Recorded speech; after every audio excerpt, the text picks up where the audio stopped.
Hello everyone, I hope you are doing well.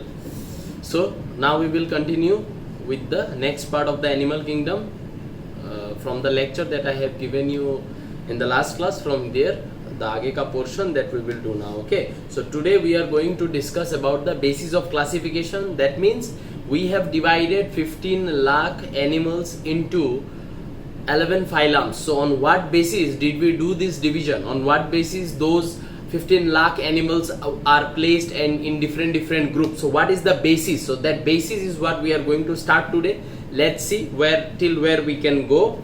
Okay, so before I go into the basis directly, we will have to note down few points from the entrance point of view. Okay, so there was a person called Aristotle. So you guys might have studied a lot about Aristotle. So Aristotle was considered as the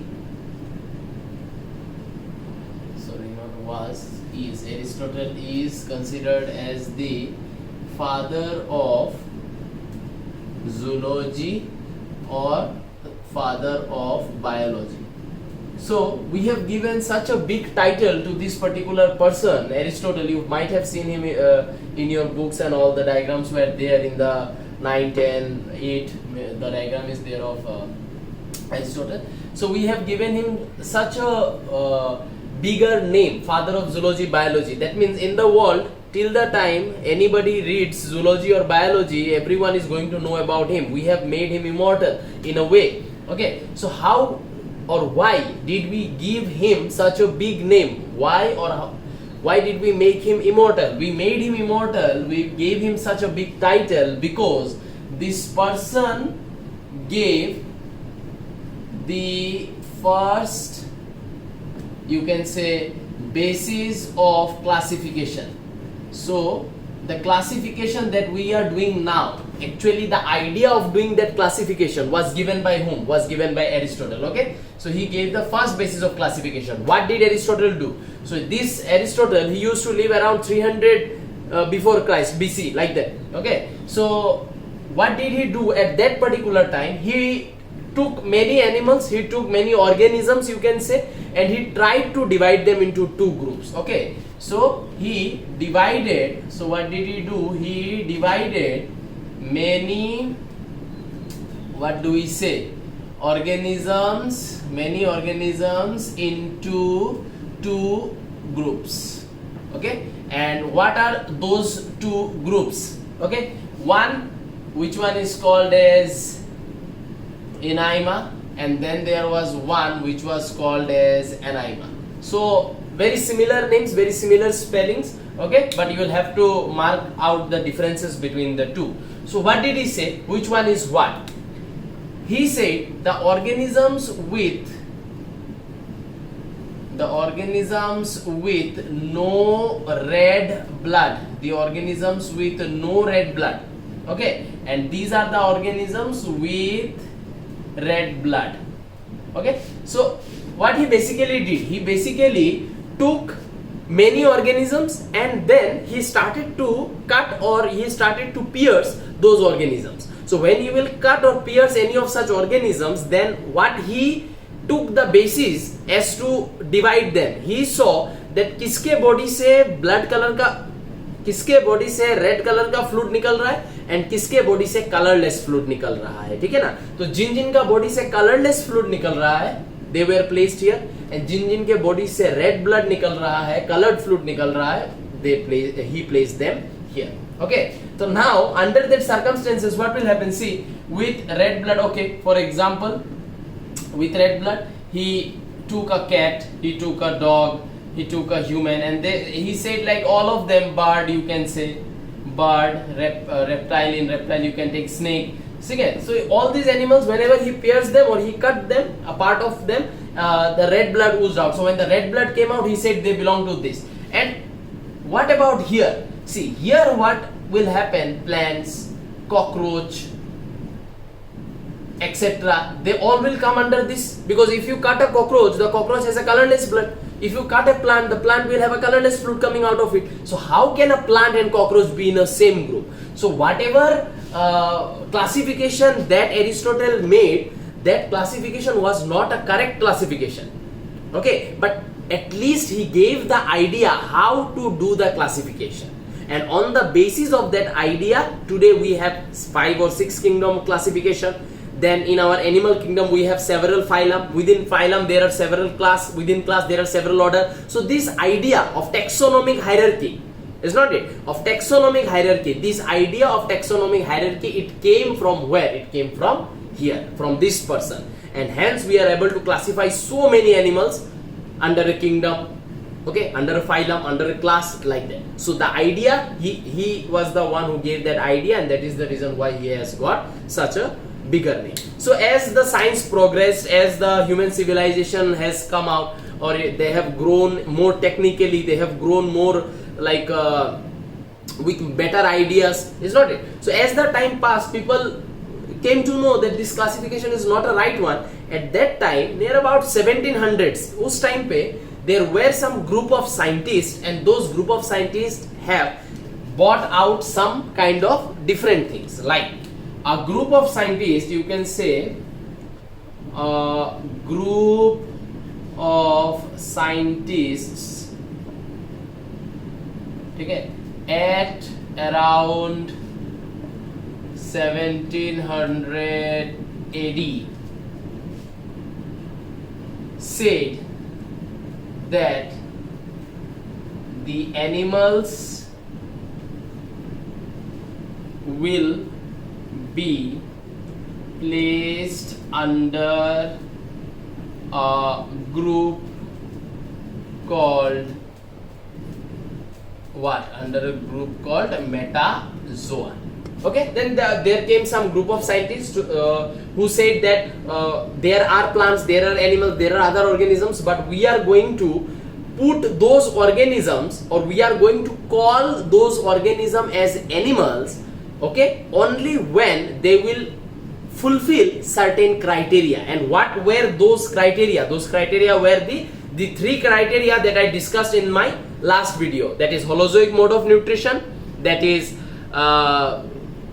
nervous system, locomotion. So these 3 points, okay, that is holozoic mode of nutrition, okay, locomotion, and possessing a nervous system. These 3 were made the main criteria, and those organisms showed all these 3 criteria. They were said to be animals, and they were placed into this group called metazoa. Okay, so animals were also called as metazoans because the organisms which will show these 3 characters were considered animals, were placed into this group. जिसको भी animal consider किया जाएगा, जो organism ये तीनों character show करेगा, उसको हम लोग इस ग्रुप में डाल देंगे. तो जो ऑर्गेनिज्म इस ग्रुप में आएगा उसको क्या बुलाएंगे? The organism who belongs to a group metazoa will be called as metazoans. You are getting my point or not? So the word metazoa came in. Okay, so you make the notes. I'm going to rub it off. Okay, we'll move ahead now.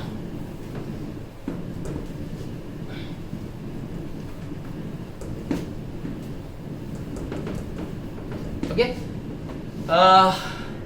now as the science progressed further, as the scientists came to know, or taxonomists came to know about different species, there arised some doubts, there arised some questions. Like the first phylum of animal kingdom, sponges, shows holozoic mode of nutrition, but it does not have a nervous system, as well as it does not shows locomotion, but it has holozoic mode of nutrition. So see, पहले scientist ने क्या बोला कि तीनों character जो लोग fulfil करेगा, holozoic mode of nutrition, locomotion, nervous system, उन्हीं को हम लोग एनिमल बुलाएंगे, उन्हीं को हम लोग मेटाजोआ बुलाएंगे.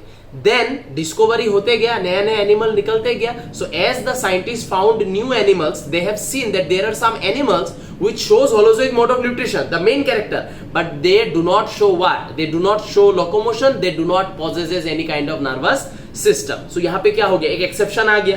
तो जैसे exception आएगा, you will have to make division. So the group metazoa was divided. The group metazoa was divided further. You can say metazoa was divided further into 2 groups. Okay, so the metazoa was further divided into 2 groups. And always remember, whenever there is any kind of division in any subject, any topic, any chapter, whenever there is any kind of division, always try to know the basis for that division. There has to be certain basis on which you will be divided, is not it? Suppose you are dividing, I told in the last class, you are dividing human and cow on the basis of certain difference. So whenever you make some division, there has to be some kind of basis, and always try to look for that basis. Okay, here what are the bases? Here, on the basis of general characters. So those 3 general characters, or those important 3 characters which was required to consider an organism as animal. So on the basis of those characters, because किसी में है किसी में नहीं है, on the basis of this character we are dividing metazoa into 2 groups. Okay, what are those 2 groups? One group is called as parazoa, another group is called as eumetazoa. Okay, now parazoa shows what kind of character? Parazoa will have Holozoic mode of nutrition.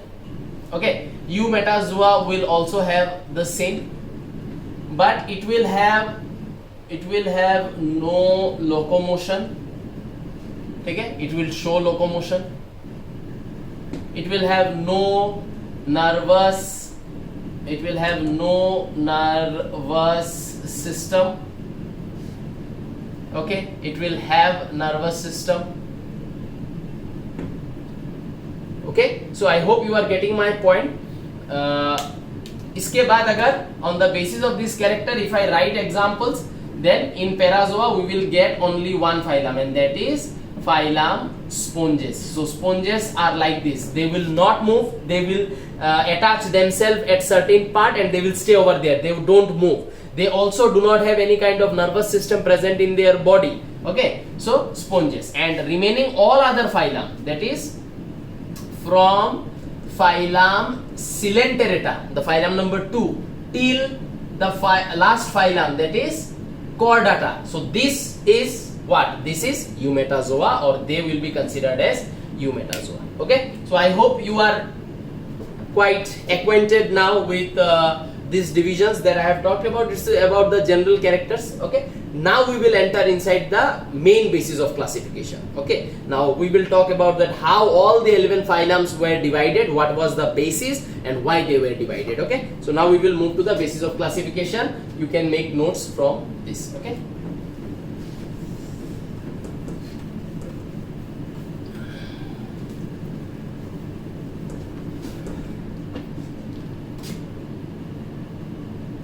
Now we are starting with the basis of classification, and remember, without learning this portion, the basis of classification, please do not go to study the phylums, because you can say almost 60% of your materials that you will get when we reach the phylum, almost the 60% of the teaching or 60% of the learning that you will do or I will teach, the 60% of the teaching as well as learning will be over right here, even before we enter the phylum, because यहाँ पे जो पढ़ेंगे वही character each individual phylums में जाके हम लोग को मिलेगा. तो ये वाला पोर्शन बहुत इंपॉर्टेंट है, इसको बहुत ध्यान से और अच्छे से पढ़ना. ठीक है, तो बेसिस ऑफ क्लासिफिकेशन में we will get many bases, as many as I think 8 or 9 bases we will get. So we will start one by one.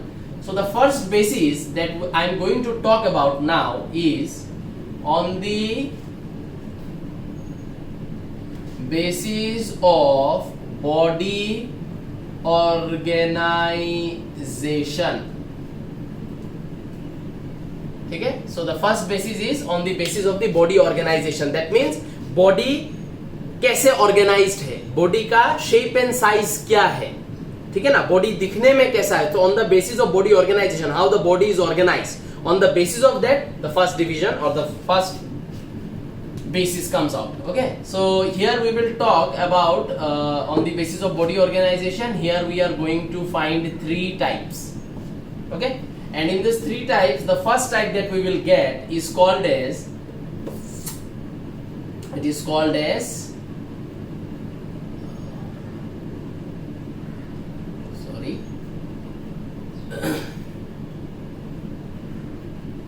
okay, so the first type that we are going to talk here about is called as asymmetrical.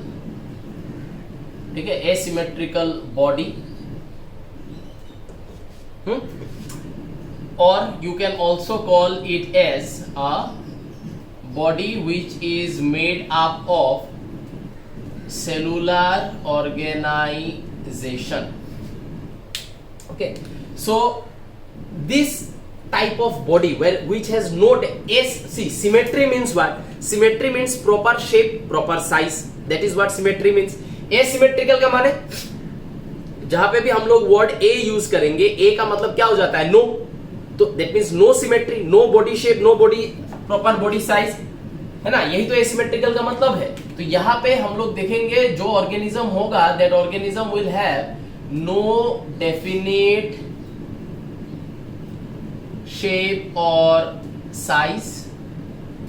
Okay, so how their body looks like? If they do not have any shape and size, how their body looks like? Okay, their body looks like some cell aggregates. That means ऐसा लगता है कि बहुत सारा cell आके एक दूसरे के साथ जुड़ गया है, और जुड़ने के वजह से एक राफ, एक मतलब अजीब सा एक शेप का एक ऑर्गेनिज्म बन गया है. ठीक है ना? तो यहाँ पे हम लोग देखेंगे कि इनका जो बॉडी का शेप है, इनका बॉडी का शेप कुछ ऐसा टाइप का होगा, ऐसा. ठीक है ना? There is no definite shape and size. Okay, the cells came like, अगर मैं इसको जूम करके देखूं तो ये मुझे ऐसा दिखाई देगा. बहुत सारा सेल्स है, जो सेल्स आके एक दूसरे के साथ इस तरीके से जुड़ गया है, इस तरीके से सेल्स जुड़ गया है, और जुड़ने के वजह से एक अजीब सा शेप क्रिएट हुआ है. लेकिन ये एज ए होल एक ऑर्गेनिज्म है, मल्टीसेलुलर ऑर्गेनिज्म है. सेवरल सेल्स एक दूसरे के साथ जुड़ गया है, तो क्या बना? एक मल्टीसेलुलर ऑर्गेनिज्म बना. और कैसे बना? सेल एग्रीगेशन के वजह से. ठीक है ना? तो इस तरीके का ऑर्गेनिजम्स का जो बॉडी है, वो बॉडी ना प्रॉपर लोकोमोशन दे सकता है, ना प्रॉपर फूड इंजेक्शन करने में मदद कर सकता है. इस तरीके का बॉडी का organisms are dependent on the surrounding water. जो आसपास का वाटर है, वो आसपास का वाटर से सेल डायरेक्टली खाना खा लेता है. इनका बॉडी प्रॉपर वेल ऑर्गेनाइज्ड नहीं है. ये लोग ना प्रॉपर खाना खा पाएगा. ठीक है ना? मतलब कोई खाना खाने का सिस्टम प्रॉपर होगा नहीं, बिकॉज बॉडी सेल के एग्रीगेशन से बना है. ठीक है ना? तो यहाँ पे अगर इसका मैं एग्जांपल लिखूं, इसके एग्जांपल में we will get the first phylum, that is Porifera. And sponges, Porifera, they have such kind of poor body organization because their body is made by the aggregation of the cells. Okay, so this is your first type. Okay, the second type that we are going to talk about is called as, it is called as, the second body organization is called as blind sac. Okay, I hope you know sac. Sac माने बोस्ता. Okay, blind sac means when in a, मतलब when there is only a single opening in a sac, that will be called as a blind sac. Okay, so these are the organism, those who have this kind of body. So there are some organism which have this kind of body. That means they have only one opening in their body through which they will do what? They will do food ingestion. Food ingestion माने खाना खाएगा, as well as इसी opening से क्या करेगा? पोटी भी इसी opening से करेगा. समझ में आया ना? मतलब इसी ओपनिंग से निकल के जाएगा इन लोगों का क्या? इन लोगों का फीकल मैटर. सो बॉडी देखने में कैसा है? बोस्ता जैसा है. एंड बोस्ता में हम लोग क्या देखते हैं? वन साइड ऑफ द बोस्ता is stitched and one side is open. So similarly the one side will be open, another side will be closed. This type of body organization is called as blind sac, where there is only one opening present, and through that opening the organism is doing food ingestion. That means खाना भी उधर से जाएगा.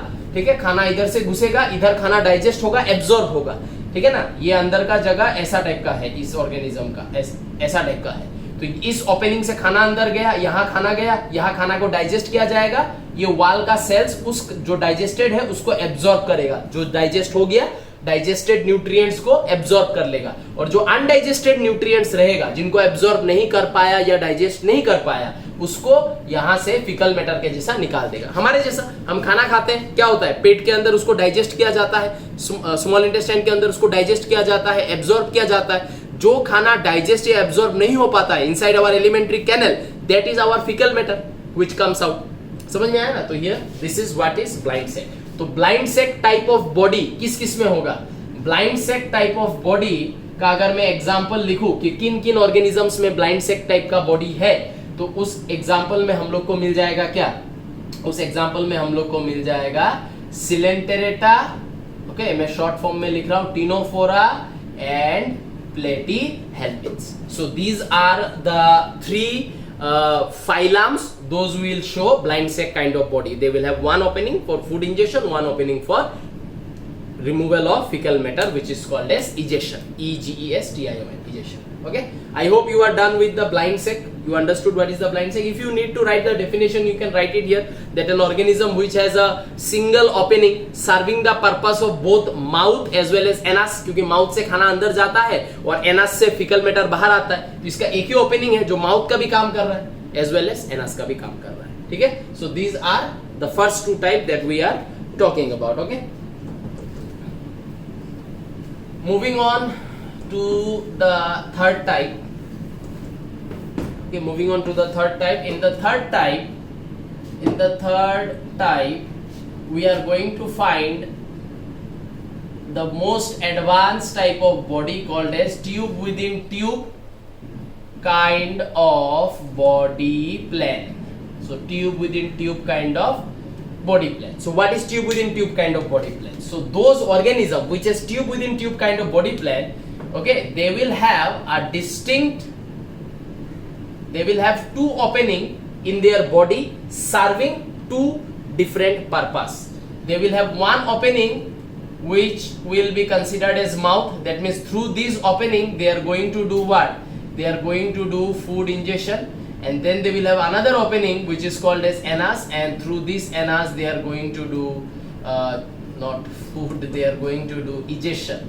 Okay, egestion का मतलब होता है removal of faecal matter. तो इधर से खाना खाएगा, इधर से पोटी करेगा। ठीक है, पहला वाला ब्लाइंड सेक में क्या था, खाना भी उधर से खाएगा, पोटी भी उधर से करेगा। और उसका पहला वाला जो सेल एग्रीगेट था उसका तो कोई अंदर में कुछ जगह ही नहीं है, वो सेल के एग्रीगेशन से बना, तो वो सेल्स क्या करेगा, अपना सराउंडिंग वाटर से डायरेक्ट खाना ले लेगा। ठीक है, क्योंकि वो अपने अंदर लेने के लिए एक जगह तो बनना पड़ेगा, उसका बॉडी रैंडम सेल्स के आके जुड़ जाने से बन गया है, तो अंदर में जगह उधर नहीं है, तो सेल्स डायरेक्टली सराउंडिंग वाटर से खाना खा रहा है।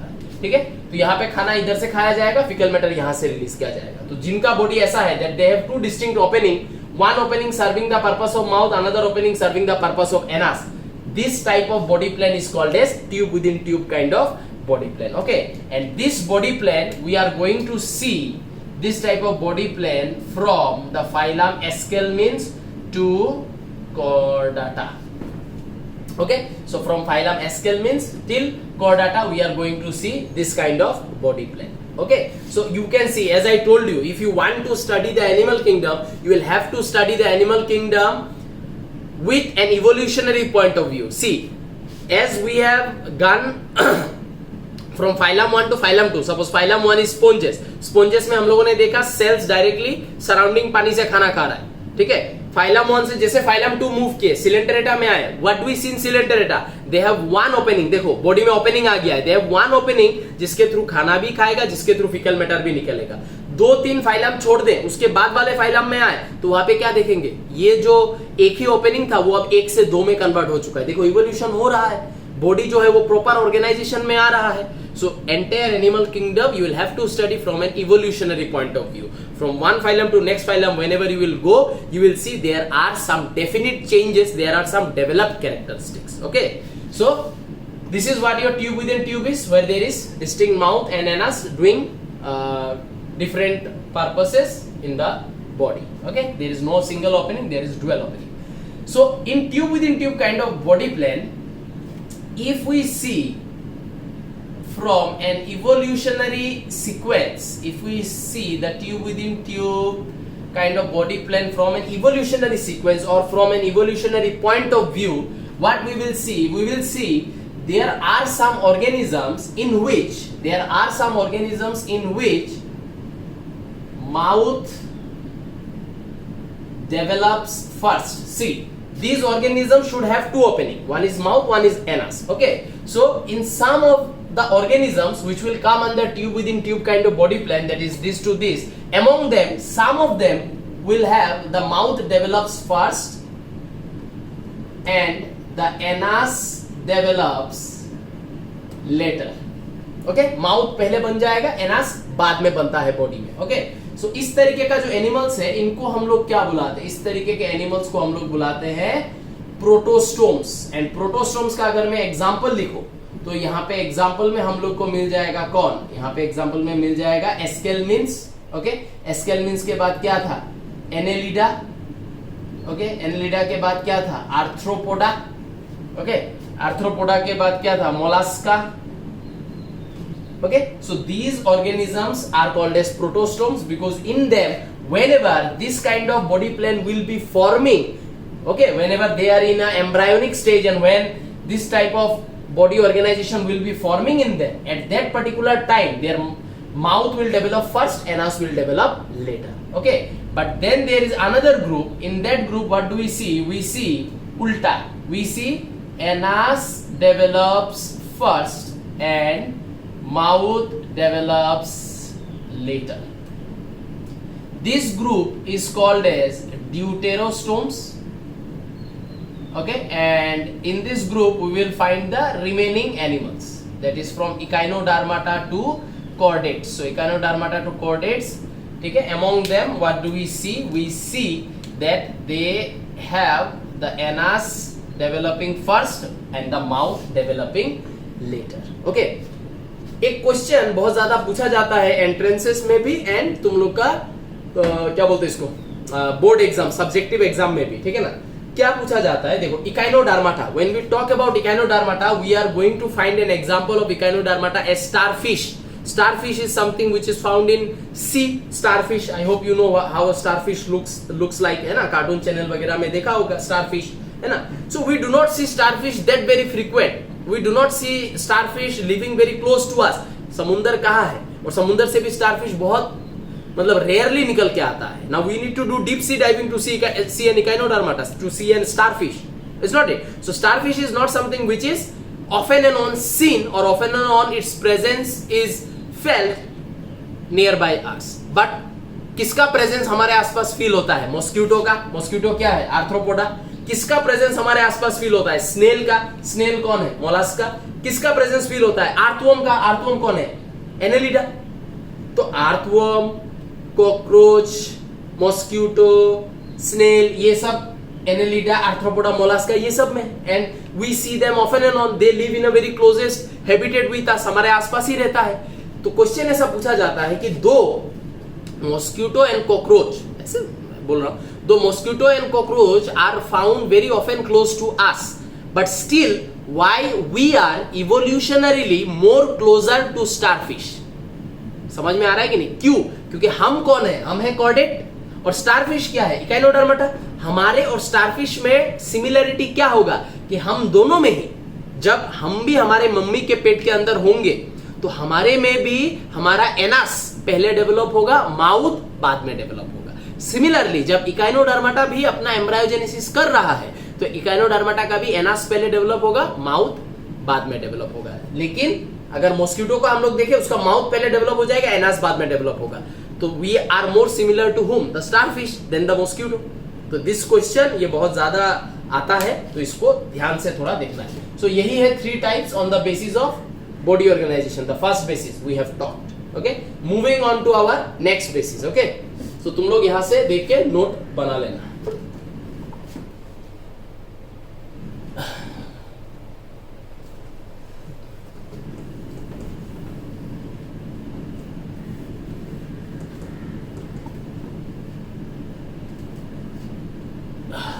ठीक है. So now we are moving towards the next basis. So now we will talk on the basis of level of organization. On the basis of level of organization. Okay. So on the basis of level of organization, what we are going to see. Similarly, यहाँ पे हम लोग को 3 नहीं, यहाँ पे हम लोग को मिलेगा 4 types. Okay. अच्छा. 4 टाइप्स में जो पहला टाइप है उसको हम लोग बुलाते हैं cellular level of organisation. Okay, that means the body is made up of cells only. Example सीधा सीधी लिख देते हैं. कौन है एग्जाम्पल? ऐसा बॉडी किसका है जिसका सिर्फ सेल से बॉडी बना हुआ है? स्पॉन्जेस का. स्पॉन्जेस का body is only made up of cells. अब अगर हम लोग नंबर 2 देखें, नंबर 2 में हम लोग को क्या मिल जाएगा? नंबर 2 में मिल जाएगा टिश्यू लेवल ऑफ ऑर्गेनाइजेशन. ठीक है, दैट मीन्स इस ऑर्गेनिज्म का बॉडी में टिश्यू भी है और सेल भी है. आई होप ये तो तुम लोग को पता है कि when cells unite they form tissue. When tissues unite, it forms organ. When organs unite, it forms organ system. Okay? So मैं यहाँ पे लिख के भी देता हूँ, जब सेल्स यूनाइट करेगा, मतलब जब सेल्स एक दूसरे के साथ जुड़ेगा, तब जाके क्या बनता है? तब जाके बनता है टिश्यू. जब टिश्यू यूनाइट करता है, तब जाके फॉर्म होता है क्या? ऑर्गेन. ठीक है, और जब ऑर्गेन यूनाइट करेगा तो फॉर्म होगा क्या? Organ system. Suppose organ system, alimentary canal is made up of several organ or not? Mouth, what? Esophagus, food pipe, stomach, intestine. तो these are अलग अलग organ. जब जुड़ा एक organ system form किया, alimentary canal. ठीक है ना? तो cells unite to form tissue. ये जो organism है sponges, इस स्पॉन्जेस में क्या होगा? सेल्स एक साथ आया, बट हमको पता है टिश्यू का डेफिनेशन क्या है? When cells which are structurally similar, when the cells are structurally similar, okay, and when the cells should do a common function. Suppose sponges, suppose ये एक स्पॉन्ज है, ठीक है ना? ये स्पॉन्ज में तुम लोग अभी बोल सकते हो कि सर स्पॉन्ज में भी तो मल्टी सेलुलर हुआ था, सेल्स आके यूनाइट हुआ था, तो फिर स्पॉन्जेस में टिश्यू क्यों नहीं हुआ? क्योंकि टिश्यू बनने के लिए एक क्राइटेरिया है. ऐसा नहीं होगा कि बहुत सारा सेल्स को तुमने जोड़ दिया तो वो एक टिश्यू बन गया, ये नहीं होगा. ठीक है ना? There is a criteria to form a tissue. सिर्फ सेल का जुड़ने से टिश्यू नहीं बनता है. Okay, suppose what is the definition of a tissue? Tissue कैसे बनता है? ठीक है, टिश्यू तब बनता है when cells of similar structure, origin, ठीक है, cells of similar structure, origin and function unites. ठीक है ना? जब बहुत सारा सेल एक ही स्ट्रक्चर का है, एक ही ओरिजिन का है, एक ही फंक्शन करता है, ऐसा अगर सेल्स कहीं पे जुड़ता है तो जाके टिश्यू बनता है. स्पॉन्जेस में सपोज ये एक स्पॉन्ज है, इस स्पॉन्ज में क्या हुआ? सेल्स तो आके जुड़ा, लेकिन वो सेल्स क्या हुआ? सब अलग अलग था. इसका मतलब एक सेल ऐसा था, ठीक है, एक सेल ऐसा था और एक सेल ऐसा था. तो ये जो तीनों सेल है, ये तीनों सेल क्या है? अलग अलग सेल है. तो अलग अलग सेल और अगर तुम लोग मुझे बोलो कि सर थोड़ा स्ट्रक्चरल सिग्निफिकेंस भी दिखाइए, तो शायद एक सेल ऐसा था राउंड, ठीक है, एक सेल ऐसा था स्क्वायर और एक सेल ऐसा था ट्रायंगुलर. तो क्राइटेरिया फुलफिल कर रहा है क्या? Cells of similar structure, they are not similar. Cells of similar, they are not of similar, cells of similar function. ये कुछ और कर रहा है, ये कुछ और कर रहा है, ये कुछ और कर रहा है. तो इसके वजह से स्पॉन्ज के बॉडी में क्या हुआ? सेल्स एक साथ आ तो गया, लेकिन वो सेल्स एक साथ जुड़ के टिश्यू नहीं बन पाया. समझ में आया ना? वो लोग सेल के लेवल पे ही रह गया, वो मल्टी सेलुलर ऑर्गेनिज्म के लेवल पे ही रह गया. सेल एक साथ है लेकिन टिश्यू नहीं बन पाया. क्यों? क्योंकि ये क्राइटेरिया फुलफिल नहीं कर रहा है. ठीक है ना? जब सिमिलर काइंड ऑफ सेल्स जुड़ता है, जैसे कि अगर ये पकड़ लो, एक ऐसा है, इसमें बोले सिमिलर टाइप ऑफ सेल, इस तरीके का सिमिलर टाइप ऑफ सेल एक जगह पे आके जब यूनाइट करेगा, तब जाके ये फॉर्म करेगा क्या? ये फॉर्म करेगा टिश्यू. ये टिश्यू नहीं है. ठीक है? सो आई होप ये टिश्यू कैसे बनता है, नहीं बनता है, ये वाला पोर्शन तुम लोग का क्लियर हुआ है. ठीक है? एंड व्हाई स्पॉन्जेस का बॉडी में मल्टी सेलुलरिटी होने के बाद भी, ठीक है, बहुत सारा सेल यूनाइट करने के बाद भी उसके बॉडी में टिश्यू क्यों नहीं फॉर्म हुआ? This is the explanation to that. Okay, so I hope ये वाला पोर्शन तुम लोग का क्लियर हुआ है. Tissue level of organisation, these are those organisms जिनके बॉडी में सिमिलर टाइप ऑफ सेल्स एक जगह में जुड़ने लगा, जिसके वजह से टिश्यू बनने लगा. ठीक है? तो यहां पे हम लोग देखेंगे कि इनका जो बॉडी है, द बॉडी हैज टिश्यू ठीक है, the body has tissue as well as cells. Okay, इसका अगर मैं एग्जांपल लिखूं तो इसमें मुझे सिलेंटेरेटा मिलेगा एंड इसमें मुझे मिलेगा क्या, टिनोफोरा। तुम लोग को पूरा पूरा लिखना है, मैं शॉर्टकट में लिख रहा हूं सो दैट वीडियो में थोड़ा टाइम बचे, ठीक है ना। तो सिलेंटेरेटा एंड टिनोफोरा ये दोनों फाइलम जो है, इनका बॉडी जो है, इनका बॉडी को अगर मैं ड्रॉ करूं तो इनका बॉडी कुछ ऐसा हो जाएगा, देखो ऐसा, ठीक है। तो बॉडी का देखो एक रीजन मान लेते हैं, ये वाला एक रीजन है, इस रीजन में सब सिमिलर टाइप ऑफ सेल्स का यहाँ पे एग्रीगेशन हुआ है। तो सिमिलर टाइप ऑफ सेल्स जब एग्रीगेट होगा एक जगह पे तो ये क्या बनेगा, ये वाला जगह क्या है, ये वाला जगह एक टिश्यू है, ठीक है ना। लेकिन बॉडी का बोले कोई एक रीजन ऐसा भी है जहां पे सब सिमिलर टाइप ऑफ सेल नहीं है, ऐसे है, ठीक है, ऐसे है एंड कुछ ऐसे। तो ये वाला जो पोर्शन, ये वाला पोर्शन टिश्यू नहीं बनेगा, ये वाला पोर्शन वही मल्टी सेलुलर सेल्स के लेवल पे रह जाएगा। फिर एक जगह है जहां पे फिर से सिमिलर टाइप ऑफ सेल्स ऐसे करके प्रेजेंट है, तो ये फिर से क्या होगा, टिश्यू। समझ में आया ना। तो ये जो tissue level of organisation animal है, इनके बॉडी में टिश्यू कुछ जगहों पे फॉर्म होना चालू हो गया है। तो इनका बॉडी में जो एक एडवांस कैरेक्टर है, टिश्यू लेवल ऑफ ऑर्गेनाइजेशन है, वो भी रहेगा, एज वेल एज जो पीछे का ऑर्गेनाइजेशन है, सेलुलर लेवल ऑफ ऑर्गेनाइजेशन, वो भी रहेगा। समझ में आया ना। तो tissue level of organisation are those animal जिनके बॉडी में टिश्यू का आना शुरू हो गया है। नंबर 3 में हम लोग देखेंगे ऑर्गेन लेवल ऑफ ऑर्गेनाइजेशन, ठीक है। सो ऑर्गेन लेवल ऑफ ऑर्गेनाइजेशन में हम लोग को क्या मिलेगा कि ये जो ऑर्गेनिजम्स है, इन ऑर्गेनिजम्स के बॉडी में क्या हो जाएगा, सिमिलर टिश्यूज जुड़ के एक ऑर्गेन बनना चालू हो जाएगा। तो इनके बॉडी में ऑर्गेन भी होगा, किसी जगह पे टिश्यू भी होगा, किसी जगह पे सेल भी होगा। मतलब जो एडवांस है उसका पीछे का 2 कैरेक्टर तो होगा ही, क्योंकि उन्हीं से तो ये बना है।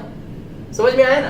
तो इनका बॉडी में ऑर्गेन भी प्रेजेंट है, टिश्यू भी प्रेजेंट है, और यू कैन से कुछ जगहों पे वो मल्टी सेलुलर सेल्स ऐसा टाइप का भी ऑर्गेनाइजेशन इनके बॉडी में प्रेजेंट है। तो ऑर्गेन लेवल ऑफ ऑर्गेनाइजेशन अगर मैं देखूं तो इसमें मैं सिर्फ एक ही फाइलम को देखूंगा, दैट इज प्लेटीहेल्मिन्थ्स। जो प्लेटीहेल्मिन्थ्स है, इनके बॉडी में मैक्सिमम टिश्यूज प्रेजेंट है, लेकिन कुछ जगहों पे ऑर्गेन्स का फॉर्मेशन भी चालू हो गया है। That is organ level of organisation, ठीक है। Number 4 organ system level of organisation. So organ system level of organisation में अगर मैं एग्जांपल लिखूं तो यहाँ पे मुझे क्या मिलेगा, यहाँ पे मुझे मिलेगा एस्केलमिन्स टू कॉर्डेट्स। तो एस्केलमिन्स टू कॉर्डेट्स जो है, इन लोगों में हम लोग क्या देखेंगे, एस्केलमिन्स में हम लोग क्या देखेंगे, एलिमेंट्री कैनल बन चुका है। प्लेटीहेल्मिन्स में सिर्फ स्टोमक बनता है, ठीक है ना, लेकिन बाकी इंटेस्टाइन ये सब इतना अच्छे से नहीं बनता है। एस्केलमिन्स टू कॉर्डेट्स में हम लोग क्या देखेंगे, स्टोमक, इंटेस्टाइन सब प्रॉपर्ली बन चुका है, एक पूरा एलिमेंट्री कैनल बन जाएगा। समझ में आया ना। इसलिए एस्केलमिन्स टू कॉर्डेट्स तक हम लोग को organ system level of organisation दिखाई देगा, जबकि इसके ऊपर का देखो, यहाँ पे भी इवोल्यूशन दिखाई दे रहा है। इसमें देखो सिर्फ बॉडी सेल से बना हुआ है, इसमें देखो टिश्यू आ गया है, इवोल्यूशन इन दोनों में, टिश्यू फिर टिश्यू, सिमिलर टिश्यूज जुड़ के ऑर्गेन बन गया है, देखो ये, और फिर सिमिलर ऑर्गेन्स जुड़ के एक ऑर्गेन सिस्टम बन गया, देखो ये इवोल्यूशन, ठीक है ना। तो इसको पूरा इवोल्यूशनरी पॉइंट ऑफ व्यू में पढ़ना है, ठीक है। सो this is your second basis for the level of organization. Okay, now next we can talk about another basis. Today we will talk in this lecture, remaining basis next lecture में हम लोग बात करेंगे, ठीक है। तो आज इस लेक्चर में एक और बेसिस हम लोग खत्म कर देते हैं।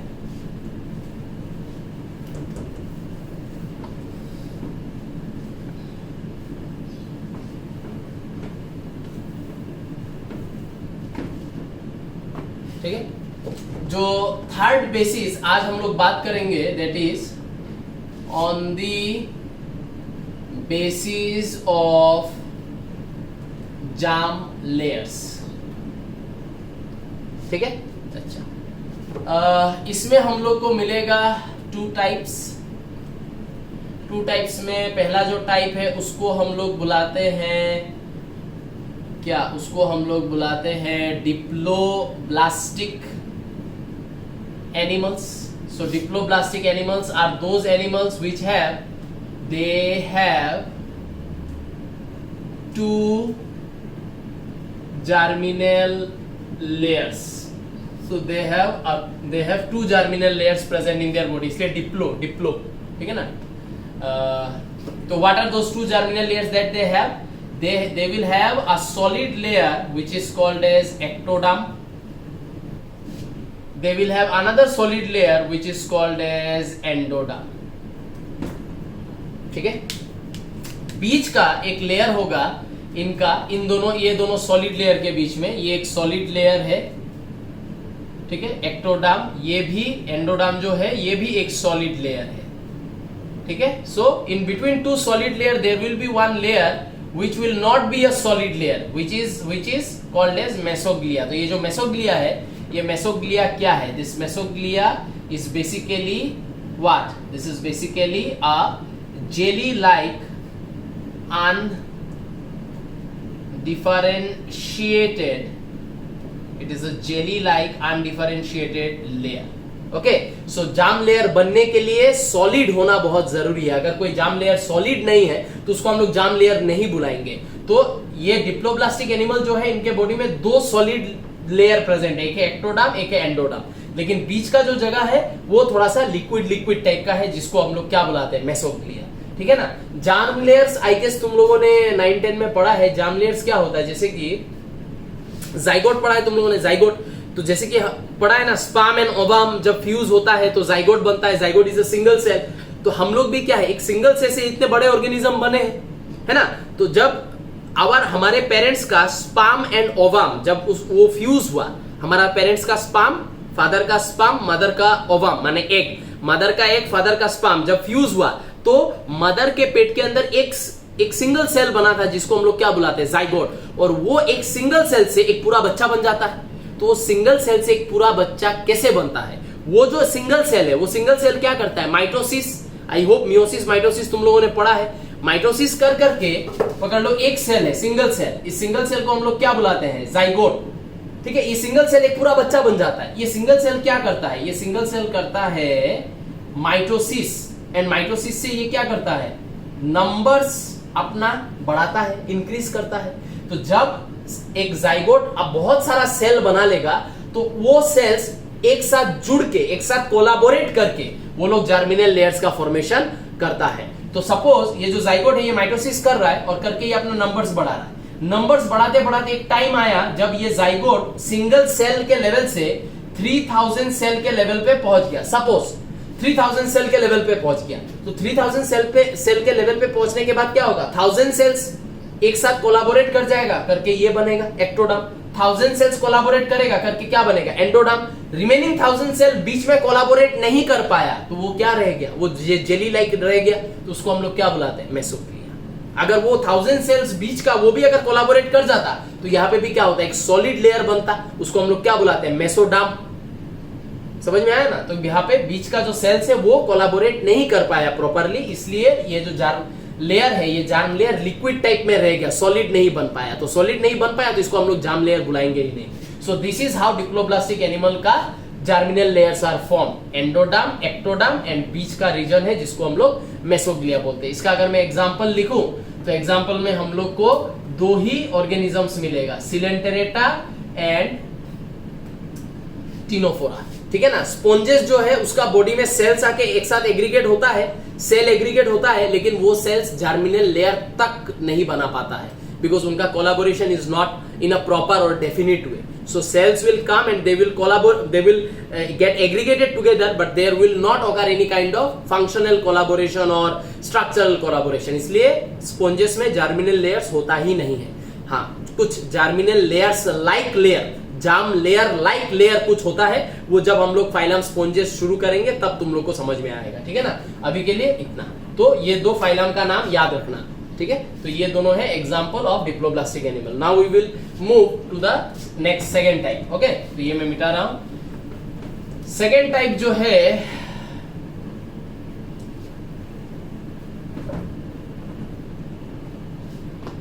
जो सेकंड टाइप होगा वो सेकंड टाइप को हम लोग क्या बुलाते हैं? We call it triploblastic animal and they will have how many germinal layers? Triplo, tri, three. So they have 3 germinal layers. So what are these 3 germinal layers? They will have a solid ectoderm. they will have a solid endoderm and they will also have a solid mesoderm.